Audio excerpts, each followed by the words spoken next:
யாழ் சமையல் அன்பு உள்ளங்களுக்கு இனிய இந்நேரம் வணக்கம். இன்றைக்கு நாங்கள் பசலையும் பருப்பும் போட்டு குழந்தைகளுக்கு ஏற்ற மாதிரி ஒரு கறி சமைக்க போகிறோம். வாங்க பார்ப்போம். பருப்புக்கு போடுறதுக்கு நாங்கள் இப்போ பசலையை ஆஞ்சி கொண்டு போவோம். வாங்க.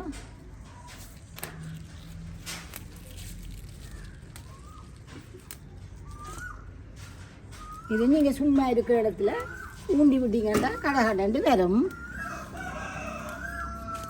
பிள்ளைகளுக்கு நாங்கள் ஒரு கிழமையில் 2-3 தரம் காய்ச்சக்கூடியதாக வரும்.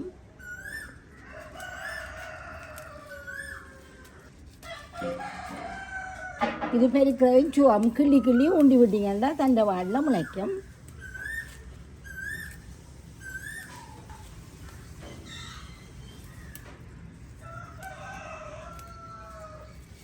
வாங்கடே கொஞ்சமாக காய்ச்சல் வழியாக விளங்க காணும்.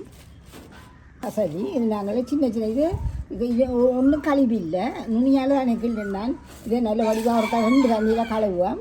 கழுவி போட்டு சின்ன இதை வெட்டுவோம். பருப்பு, மிளகாத்தூள், உப்பு, முதலாம்பால் கொஞ்சம், இது நெய் தாளிக்கிறதுக்கு இல்லாட்டி நீங்கள் நல்லெண்ணெய் பாவிங்கோ. தாளிக்கிறதுக்கு வெட்டி வச்சுருக்கு வெங்காயமும் செத்த மிளகாயும் கருவேப்பில்லை. இது கறிக்கில் போடுறதுக்கு வெங்காயம், கொச்சிக்காய், தக்காளி பழம், அதோட மிளகு, சீரகம், உள்ளியும் வேணும். வாங்க பிடிச்சிடணும் பார்ப்போம். இதை 2 தண்ணியில் வடிவாக கழுவுவோம்.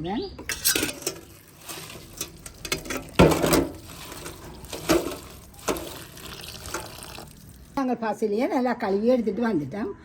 பருப்பையும் ஒருக்கா கழுவிட்டு வரேன். பருப்பையும் கழுவிட்டோம். இப்போ நான் கழுவின பருப்பை இதுக்காக போட போகிறேன்.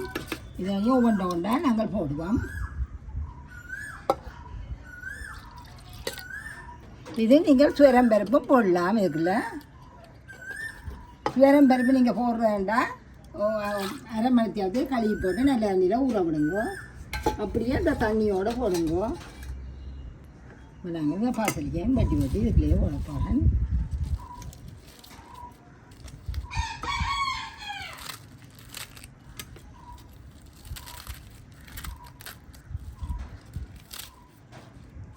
அப்படியே முழுக்க வெட்டுவோம். கருவேப்பிலையே ஒரு விக்க போடுவோம். வெங்காயம், கொச்சிக்காய் எல்லாத்தையும் போடுவோம். தக்காளி பழத்தையும் போடுங்க. இது தாளிக்கிறதுக்கு வைப்போம்.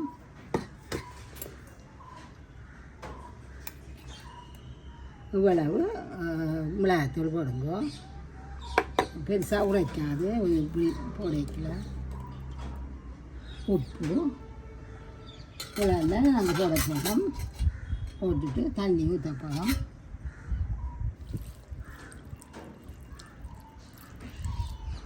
தண்ணி நீங்கள் அளவு பார்த்தீங்கன்னா இந்த நாங்கள் போட்டிருக்கிற இதுக்கு அரைவாசிக்கு நிற்கும் தண்ணி. இன்னும் கொஞ்சம் விடுவோம். இதை இப்படியே மூடி நாங்கள் அடுப்பில் வைக்க போகிறோம். இது குழந்தைகளுக்கு ஒரு நல்ல கறி. மூடுவோம். இது 2 விசிலரை அப்படியே இறக்கி விட்டுட்டு தாளிச்சோம்னா சரி. ஒரு விசில் அடுப்பு இன்னொரு விசிலுக்கு விடுவோம். இறக்குவாங்க. அடுப்பை நல்லா இறக்கி விட்டுட்டு இறக்கி நாங்கள் இறக்குவோம்.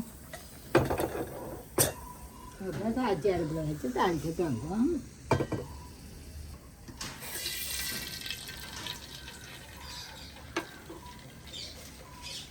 நீங்கள் நெய் தான் கட்டாயம் போடணும் மட்டும் இல்லை, இருக்கிறத நல்லெண்ணெய் வழக்கமாக நீங்கள் சமைக்கிறத பயன்படுத்தலாம். கடுகு போடுவோம். வெங்காயம், செத்த மிளகாயம் போடுவோம். வெங்காயமும் செத்த மிளகாயும் போட்டாச்சு. நாங்கள் கருவேப்பிலை போட போகிறோம். கசக்கி போட்டு போட்டிங்கன்னா கொஞ்சம் வாசமாக இருக்கும். இது தாளித்து கொண்டிருக்கோம். இருக்கட்டும். நாங்கள் இந்த மிளகு, சீரகம், உள்ளி வரைக்கும் இடிப்போம். ஒருக்கா குத்துவோம். சீரகத்தை மிளகாய் இடிச்சிட்டு வெந்து உருளை போடுங்க. இது இந்த பசலையை கிழமையில 3 தரம் நான் இந்த குழந்தைகளுக்கு காய்ச்சிடுவேன். இதையும் போடுவோம்.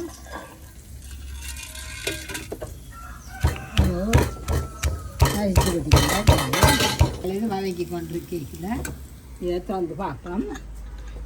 நல்லா திறந்து இதெல்லாம் போனாப்போ திறந்துடும். அதனால் இப்படி இருக்குது. இது நல்லா ஒரு மசிங்கோ. மசிச்சிங்கன்னா எல்லாம் அப்படியே இதாக வந்துடும். இது குழந்தைகள் எல்லோரும் நல்லா விரும்பி சாப்பிடணும். சின்ன குழந்தைகளெல்லாம் இப்போ என்னோட சஞ்சு குட்டியெல்லாம் இப்போ சாப்பிடுவேன். இல்லை நீங்கள் குறைப்பு இன்னும் குழந்தைகள்னு சொன்னால் மஞ்சள் மட்டும் போடுங்கோ, தூள் போடாதீங்கோ. மஞ்சளை மட்டும் போட்டுட்டு சேர்ந்து இதே மாதிரி குழந்தைகளுக்கு தாளிக்க தேவையில்லை பெருசாக.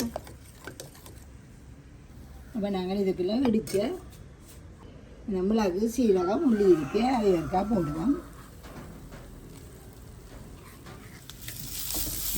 மிளகு சீரகம் நல்ல வடிவாக பச்சை மிளகு தாளிப்போம்.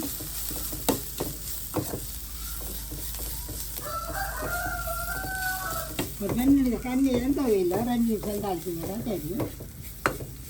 அப்போ நாங்கள் இதையும் இப்படியே இதுக்குள்ள விடணும்.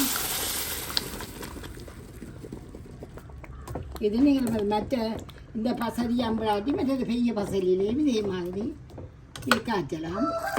மற்ற பசலி இருக்குல்லோ அதில் பச்சை அதே மாதிரி சிவப்புலேயும் ஒன்று இருக்குது. இதுக்குள்ள நாங்கள் முதலாம் பால் ஒரு கொஞ்சம் வெல்லம். இப்போ இதையும் நாங்கள் விடாட்டி பெருசாக இதண்டாது பால் இல்லையான்னு சொல்லிக்க சில நேரத்தில் விடாமையே காய்ச்சிடுறேன். பாருங்க ஒரு நல்ல ஒரு கறி. எல்லாருக்கும் பெரியாக்கள் சின்னாக்கள் எல்லாருக்குமே நல்ல ஒரு கறி. சும்மா இருக்க நேரம் ஒரு சின்ன இடத்துக்காக நீங்கள் ஊண்டி எடுத்தீங்கன்னா நெடுக காய்ச்சலாம். இதுக்கு நாங்கள் தேசியாக சொல்ல மறந்துட்டேன். இப்போ நாங்கள் அடுப்பை நிப்பாட்டி போட்டு இந்த பாலுக்காக ஒரு சொட்டு ஒரு கொதி வேற விட்டாச்சு. இனி நிப்பாட்டுவோம். அந்த பால் புளிச்சு போக மாட்டதுக்காக இனி இதை நிப்பாட்டுங்கோ. நிப்பாட்டி போட்டு தேசிக்காய் புளி சொல்ல மறந்துட்டேன். தேசிக்காய் புளி விடுங்கோ. கீரைக்கு தேசிக்காய் புளி பிடிக்கிறோம். கொஞ்சம் கூட ருசி கூடவே இருக்கிறது. இதே மாதிரி செய்யுங்கோ. இப்படியே வரும்.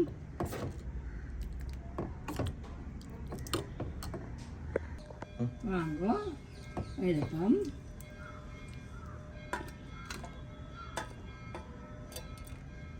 இது மிளகறி வெள்ளிக்கிழமை இருக்கலாம். நல்ல ஒரு கறி.